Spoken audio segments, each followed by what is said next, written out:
Well, thanks for taking some time to join us. My name is Josh Holland. This is Christopher Tillman. Chris, I really want to say welcome back to and have a podcast title, but we're trying not to get too big for our britches early on and just say we don't have a name yet. Welcome to us. Welcome to us. Two guys having a conversation. This is us. I don't know if that's taken yet. I think it is. Is it? Okay. Yeah. Bummer. So what we're seeking to do here, maybe you've seen our introductory video. If you haven't, it takes a little bit more time to explain why we decided to run our mouths on a microphone. It's not because we are really just seeking another avenue to be heard, but because we think there's a corner of the market, if you will, that right now could really help people in our churches and maybe people in the lives of people in our churches, which is slowing down and talking through some really fundamental things, starting off with things like gender, sexuality, race, political engagement, these types of large-scale concepts that are in people's faces all day, every day, but we don't really have time to slow down to think about them. It's not appropriate within our pastoral ministries to interject that into our sermons all the time. It might come up, but it would also be a dereliction of duty for us as pastors to not address the issues in some capacity. Right, so instead of forcing these things into conversations on Sundays, we just created a new space. And our hope is to understand things that are happening around us, and not just to react to them. We all have a visceral reaction nature where we see something and we go, that's bad, I don't like it. No, we have to stop it. But in that, we're a little bit unable to think through what's happening, what's going on, what's changed, how do we respond faithfully and winsomely. One man who has done this very, very, very well in the past 2 years is a man named Carl Trueman, who we affectionately love because your middle name is Carl and my middle name is Carl. Both with a C. So we just, not with a K. So we wanted to talk about Carl Trueman's collection of books. One is called The Rise and Triumph of the Modern Self. That is a large book. So if you are a bit of a masochist, you get the large one. It's like 450 pages, but it's worth it. If you just don't have the time for that, there's a smaller one that we're going to be going through called Strange New World by Carl Trueman. Strange New World, How Thinkers and Activists Redefined Identity and Sparked the Sexual Revolution. Here's one sentence from the foreword to the book that I think both gives a little bit of a summary and helps us get where we want to get today, Chris.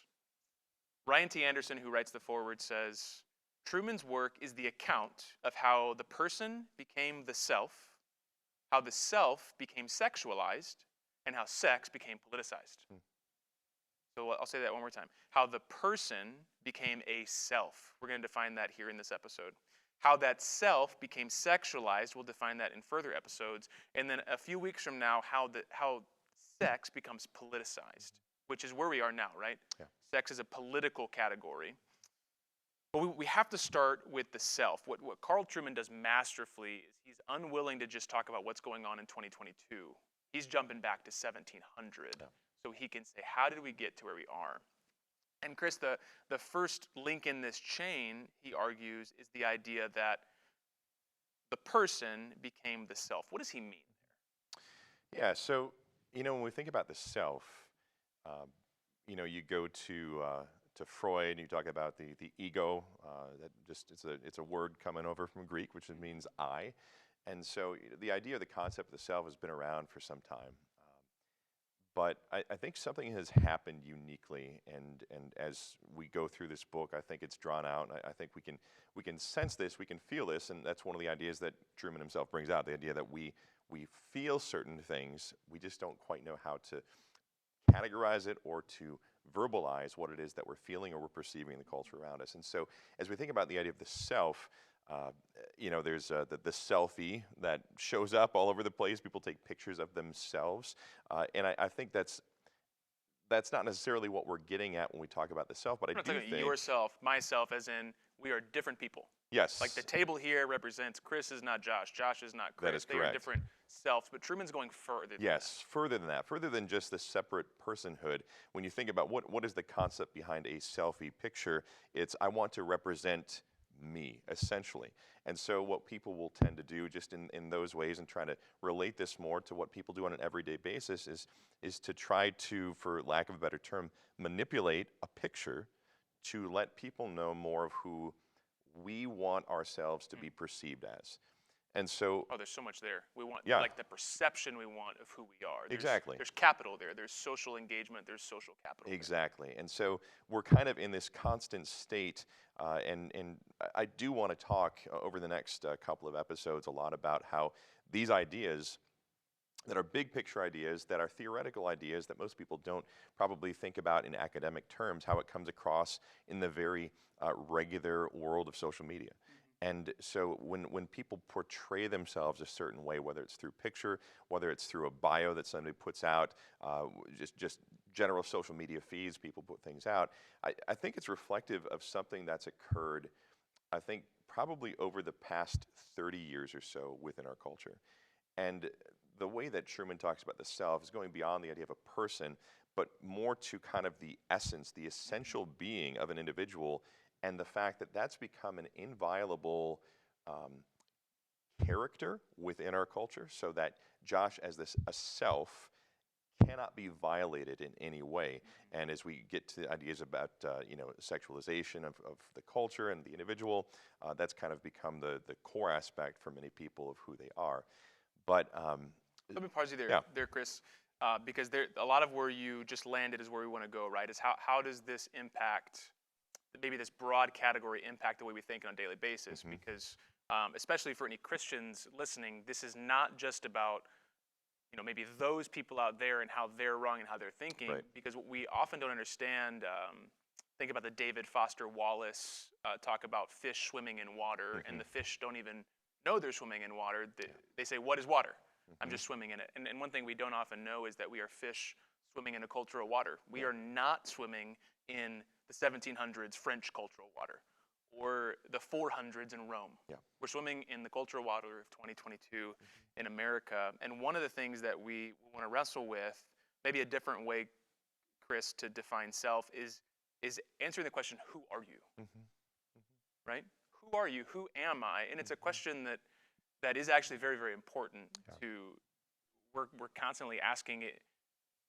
And if we're not asking, here's maybe you're not asking who am I, but you're consistently unstable because when you fail at work, you think you're a failure, or when you succeed at work, you think you're a success, or when you attain a relationship, you think you're full, or when you lose a relationship, you think you're not. And actually that instability is because you're trying to figure out who you are. Right. Am I a husband or am I this? Am I a worker? And so this question, who are you, I think in many ways encapsulates what the idea of the self has tried to answer. The biggest difference, Chris, is that for generations, and here's where I really, really want to hear your thoughts. For generations and generations and generations and thousands of years, people defined the self by looking outward and saying, Josh needs to figure out who he is by looking at his religious community. Or you think about Middle Eastern cultures, his family. Yeah. Or you think about maybe even like a current Chinese culture, the society. The society is what's broad. I remember hosting a translator for a group of teenagers from China. She came over to our house. She stayed with us for a couple weeks. And we found over the course of a couple weeks that she defined herself by the good she could do for the community. So for her, working a 16-hour day as an educator was nothing. It's good for the community. 16 hours, 6 days a week, because that's who I am. Can you imagine, unless you are incredibly personally fulfilled by your job, the modern American would say, I'm not doing that for someone else. Forget this. So we see how defining the self by, those are two very different ways to define the self. And there's been a transition, Chris, where we've gone from looking outward to a religious community or a family community or a governmental, societal, political community to now looking inward.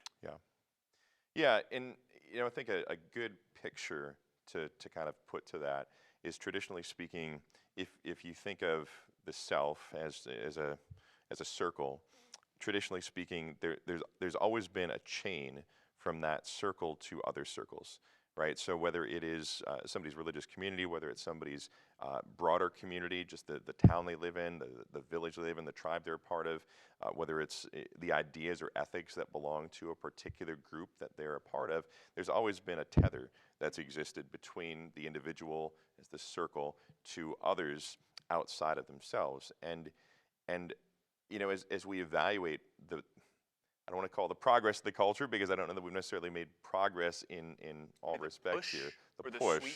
yeah, the sweep and the changes within the culture. As somebody who was born in the '80s, really grew up in the '90s, something that I think we can look back and see is that there's the traditional concept, the hierarchy of needs. And Maslow's hierarchy of needs, the top of it is self-actualization. And so I think it'd be very easy for us to put what's happened in the concept of the self in that top category. But I would Briefly almost, summarize yeah, Maslow's hierarchy for anyone who's absolutely, unfamiliar. absolutely. So the way the hierarchy of needs is conceptualized, and I do think it's accurate, is that when you take any individual, there is a certain level at which a need is met that other needs don't necessarily get met until this one Okay. is met first. So at the very bottom, you have something like food and water. So nobody is going to be excited about building a $200,000 house if they don't have anything to eat. And so as you look at humanity, as you look at people, you see there are things that kind of build upon themselves where you satisfy one need, and then you're able to satisfy another need, and you kind of go up this ladder. Not really worried about romantic fulfillment until you know that an enemy's not invading your town. Exactly, exactly. So as you meet these needs, and you see this as cultures have progressed, where people want to build the walls first. They want to build walls around their community to make sure they're safe from predators, from other tribes, things. This is just what happens. And so I think it's a clearly discernible reality, and I think it's a good understanding of how people tend to function. But traditionally speaking, at the top of this again is this day of self-actualization, and the place we're at today, I think, can be looked at as post self-actualization. Self-actualization meaning like fulfillment, Correct, personal fulfillment, correct. finding happiness. Exactly. So the very top of this is we've satisfied every other need in our lives. We have food, we have clothing, we have shelter, we have romantic fulfillment, more or less. We have relational fulfillment, we have career fulfillment. All these different things we feel to be fulfilled in. And as I look back at my growing up years, I think about the '80s are typically characterized as the age of excess. And so during that time period, you have the baby boomers who had met the needs. They'd gotten a college education, they had gone into the workforce, and they were making money, lots of money. And so they accumulated. And I think you can look at self-actualization as a way where people feel like I'm meeting my needs of what I perceive to be the most important thing in my life. And yet something has happened, I think, over the past probably 15 years or so, where we have gone post self-actualization. And that sounds really kind of a technical, fancy term, but let me just kind of unpack what I mean by that. When we talk about post self-actualization and get to what I think is Truman's concept of the self, here as he draws it up from other thinkers, it's kind of the place where people have not only felt their selves to be fulfilled, and they've kind of achieved this place of fulfillment, but the post-self-actualized self is the individual who needs to be affirmed by others around them. So It's like a next level that we. it is the next level, and we're always looking for next levels in anything that we do, and the question is how is enough, and what is more, what does that look like? And for the self, I think we've reached kind of a terminal point, and maybe we could have said this 25 years ago, and we'll be proven wrong 25 years from now. But when it comes to the way that we function now as the self, I think we've moved beyond the point of us seeking to fulfill our needs and seeking to fulfill everything that we believe is going to make us happy. And all the tethering that's occurred, again, that picture of the kind of chains, tethers that have always given the self an identity, has now moved to a point where we're seeking to kind of tether other people to us in order to affirm that we have achieved a place of self-actualization. So we see this, and we'll talk about this So we're later. no longer, maybe to summarize this to a point you made earlier, we're no longer taking that circle of the self and tethering it to others in the sense of maybe I would adapt to the community, Correct. or I would learn from the other. But now we're maybe tethering the other way, where we're pulling them into Yes, that's us. perfect. That's And a perfect way to look at it. I think that is where Truman is so insightful, is to talk about how is the inward turn. We're going to talk about how that gets expressed in following episodes with a term called expressive individualism. But as far as just identifying the self, answering the question, who am I, which is, it's even maybe insightful that the question's not who are we, Mm-hmm. who am I? Yeah. So you turn inward and you have to find in yourself who you are, and that's what defines. Mm-hmm. So that would be maybe a broad categorization of what the self is. Now, Chris, how does that play out? We might say that plays out in a grand scale in something like determining your gender. Mm-hmm. You look inside, you say, who do I feel that I am? Who do I define myself to be? And then you express it outwardly. But it Right. starts off by looking inward. Mm-hmm. That's a grand example. What are more moderate examples or even smaller examples in the life of the Christian or the non-Christian where we're, instead of looking outward to define ourselves, we're looking inward to define ourselves? Yeah, and I guess this is where I think it's helpful for us to critique within our own camp, because it is easy Not for me us. though, right? Like Correct. I someone won't else. critique you. Okay. You're off limits. When it Because comes myself is defined by how you feel exactly, about me. So exactly. So I affirm you in that self. I'm not kidding. But as it pertains to how this filters into the lives of professing Christians within our culture, we look at 21st century America, year 2022. How is it that individual Christians experience this? How do we deal with it on a regular basis? I think a very as pastors, we deal regularly with people who will come into the church or who leave the church. And quite commonly, as people will leave the church, there will be words that are used. And even as we try to foster a meaningful environment for the people in the church to thrive as those created in the image of God, renewed and restored through the gospel of Jesus, one of the things that we, as you go to the water we're swimming in, we don't realize we're swimming in, is there's constant discussion and constant bringing to the forefront of Christian experience with the idea of experience. Mm-hmm. And so when we think about that circle and the tethering that had typically occurred in years past, for better or worse, a lot of that tethering would occur within the context of authority structures.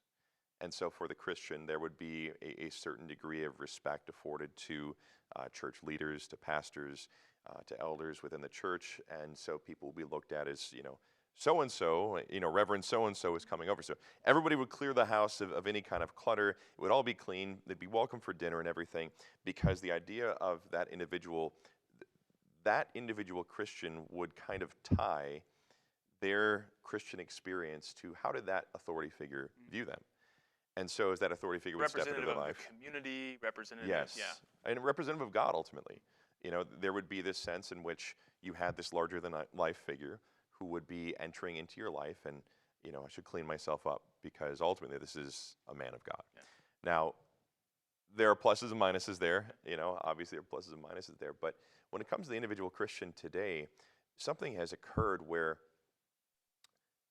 we're no longer concerned necessarily with asking the question of how is my identity as a Christian tied to what my spiritual authority thinks about me. Okay. Or not even thinks about me, but even in terms of, let's say there's a concern, a spiritual concern that's issued about somebody. A common response for somebody might be, well, you may feel that way, but I feel this way. And I feel that, and here's where the Christian trump card comes in. The Christian trump card is, I prayed about this, or God told me. Now, these are words that have been tossed around for many years, but I think in our current context, it's more representative than ever. It's an inward turn. Yes, it's an inward turn. It's an I have felt, and that is the reality. Yes. Now, that's not to, maybe here's a good clarification, Chris. When we're talking about looking inward, or we're talking ultimately later on about expressing outwardly, what we're not saying is that is a bad move, to look Correct. At yourself or to express yourself. Yes. What we are saying is that it's a bad move if it's the ultimate move. Yes. And so if the ultimate identity you have is by looking inwards and expressing outwardly your feelings, then that's going to lead you to operate in a pretty unstable fashion where Yeah. you're at the whim. I think Paul in Ephesians 4 talks about being tossed to and Yes. fro. And I think that's where we are culturally, is we're tossed around Yes. because we're operating based on individual people's feelings of who they Mhm. are, not based on some sort of larger structure. And I think for Christians, the ease with which, and I would just speak to Christians who are listening or watching this right now, the ease with which we can kind of flow between a spiritualized view of the self and a cultural view of the self. We really do need to take that seriously, because we can't be so quick to give ourselves such a benefit of the doubt, because the culture around us encourages us to do that. I Yeah. mean, we're always encouraged to be true to yourself or speak your truth and those types of things. And we should always be really careful as we think about, how does this filter into the life of the Christian? How does this post self pop up in our lives? And I think it's popping up pretty easily because we don't think about the water in which we swim. Well, and we might determine the legitimacy of our faith based on an inward turn to our Correct. feelings. But the Christian faith is an outward turn to the historical resurrection of Jesus Christ. And so, no one who was meeting Jesus in ancient Israel was looking inwards to say, how do I feel about my position on that person? They were saying, he's Lord. Outward turn. And I think it's just, one, that's a much more stable place to be. I think one other place we might see the turn towards the self as a definition, and the self as fulfillment, is in family structures, where I was just having a conversation with some friends. We're all in our 20s. We just had our first kid. Our friends are not quite there yet, but they've been married for a number of years. And I asked, do you feel like a husband? Do you feel like a wife? You've been married for 4 or 5 years. We're not to that point yet where we've been married more years than not married. And so it's an interesting question, like, you are a wife. Do you feel like one? And almost all of us said, kind of. Sometimes I just feel like Josh, who's a husband sometimes. But the reality of the situation is, I am a husband. There is an outward structure that defines part of who I am. Right. I am a father. Now, if my chief concern in life is inward fulfillment, satisfaction, and desire, I might throw off those structures around me of fatherhood and being a husband if they don't yet anymore lead to the fulfillment of my desires. And that's where, you might hear the term no-fault divorce, where the chief mechanism or the chief determiner of whether or not you get divorced is whether or not you're still being personally fulfilled inwardly. But the honest truth of that is, if you're in a scenario where you are a husband, we're both husbands, you're in a scenario where you're a husband who inwardly is not feeling happy, inwardly is not feeling personally fulfilled, and there's not any sort of like danger in your life, you're not in a position where you've experienced gross infidelity or like you're physically in danger or emotionally in danger. You're just unhappy. You today would be tempted to throw off those structures of fathering and being a husband, except for the fact that those structures are individuals. And so you see people leaving families behind in a way that's going to impact children for decades, or impact the spouse for the rest of their lifetime, because there's a desire for inward fulfillment. And so you can see that there's a real danger in turning inwards and saying that's the chief ultimate move of my decision making, because I might, in seeking one person's happiness, I might destroy the lives of 4 individuals. So that's another example of how we might turn inward rather than looking outward to define who we are and seeking satisfaction there. As we head out here, Chris, what are the biblical worldview things that we can respond with, not just to defeat that idea of the self, but to provide a better one? Yeah. I really, as I kind of look at the way our culture functions today, and I think about these issues, I do get brought back to Genesis, and I think it's a perfectly warranted return as we kind of go back to the very beginnings of the human race and how God has designed humanity. And we look at the very beginning, and there's a phrase that's used regarding humanity, telling us who we are, and it provides definition, it provides structure. And so we hear God speak in Genesis regarding our humanity and saying that we're created in His image, right? So Pretty doggone quick in the Bible yes, that we hear right that. Like away. as if it's one of the primary issues. Yes, we should probably listen to it if it's said like that. But if you think about a picture and what a picture represents, and you think what an image represents something. So as human beings, ultimately, if we want to talk in terms of self-actualization, what is it to be truly human? What is it to do this? You look at how Paul speaks about this, I think, in Ephesians, where he talks about being renewed after the image of our Creator. And what is it that the gospel does is it provides for true self-actualization. Because if we are truly created in God's image, if God created us in His image and something happened that broke that up so that we're constantly looking for different ways to define ourselves apart from that, and the entrance of sin into the world, the entrance of a disposition toward God that says, I don't want you to define who I am anymore, to put it in these terms. And we hear God speaking in His word saying, my reclamation project of humanity involves a return to who you really are as a human being. And that's where I think it's unique in as we think about and talk about things like gender identity, sexuality, all these things it's important for us to kind of subordinate everything. And that might sound really kind of distasteful to people because we're so steeped in a culture that says you subordinate others to you. Everything is subordinated to you. And even talking about the way other individuals are looked at, I think we tend to look They're at either an aid or an opposition exactly to finding out who you are. exactly. Yeah. So we see others as an accessory. My wife is an accessory. My children are an accessory. If they no longer benefit myself, then those accessories can be discarded. And so for the Christian worldview to understand the self, there ain't anything wrong with saying I want to be the truest version of myself. Amen. The problem is that we don't understand what it is to be truly human. To be truly human is to be understood in the image of God. And I think that's where, Chris, the idea that we don't understand, it's a pretty, I would say, offensive thing to tell a modern person that there's something that you can't figure out on your own, that Right. you can't understand. But I would respond to that by saying it's ultimately unkind for us to be left to our own devices to define ourselves. I'll say it one more time. It's ultimately unkind for us to be left to our own devices to define ourselves. Because anyone who takes 15, 20 minutes to just sit down, pause, and say, am I usually right? Are my feelings usually correct? Or do I usually make the decisions that are in the best long-term interest of myself? Anyone who in America with food would say, no, I don't. And you start to realize, I may have some really good thoughts, but ultimately, as the chief decision maker in my life, I hurt myself quite often.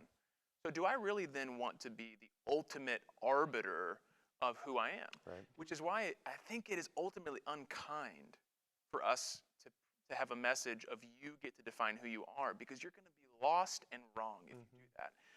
That's why it's ultimately more kind for God in His revelation to say, I have made you to be like me. And then when we sin and choose to define ourselves, His reclamation project, His restoration project is to say, I will once more make you like me. And so that's where we don't want to avoid things like Christ individually died for Chris Tillman. And that brings an emotional feeling and weight. But we also don't want to say that that's the most important thing, because Christ also died for a bride, of whom Chris Tillman is a part of. And so there's a biblical balance that keeps us from only turning inwardly. I think of Psalm 8. Ultimately a psalm that points to Christ, and yet there's this interaction between who is man that God is mindful of him, the Son of Man that God should care for him, yet you've crowned him with glory. And so there's this interplay of who is this piece of dust, man, and you've given him great worth. Or I think of the Apostle Paul's theology, where he can at one and the same time say, Christ loved me and gave himself for me, an individual. Christ bought a bride, a group, which the group is what we want to emphasize here, because it keeps us from the modern turn to the individual isolation, to find myself for personal fulfillment.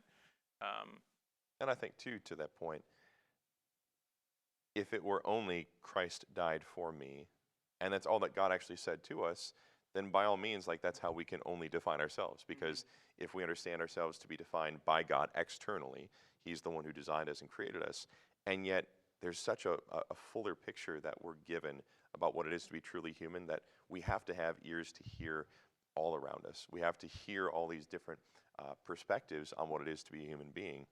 That that gives us a clearer sense than just in speaking to, we're always prone if we're going through scripture and we're feeling a certain way, and we're always prone to go to the passages that speak to that feeling and to that situation.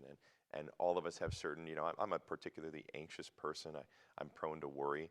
And so if I'm only going Pastoral to ministry think, does that to you. I know, and life generally, my friend. But when it comes to what we're given to, well, then I'm just going to gravitate toward the passages that help me therapize, therapeutize, whatever the word is there, to make this definition of myself become therapeutic, when instead it's supposed to be a building perspective that we're fleshing something out here. We're not just tending to this one particular thing. But when we do that, that robs us of some other things, like I am defined by the fact that there's a community around, a loving community Right. around me, whether that's family structures or a church structure. And God has said those are good to Yeah. define who we are. And then ultimately I'm defined by God's declaration of who Yes. I am, which, once again, I'll just appeal to anyone who's turning inward for their self-definition.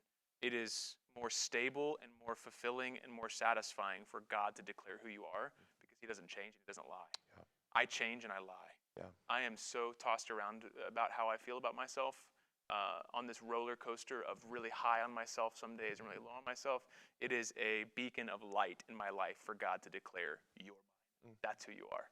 And so as Christians, we want to say not just there's some real bad ideas about the self out there, but there's a better, more beautiful, more ultimately satisfying idea that someone outside of myself, God, namely, Who's perfect. who's perfect and unchanging, can define who Josh Holland is. Oh, it's so great.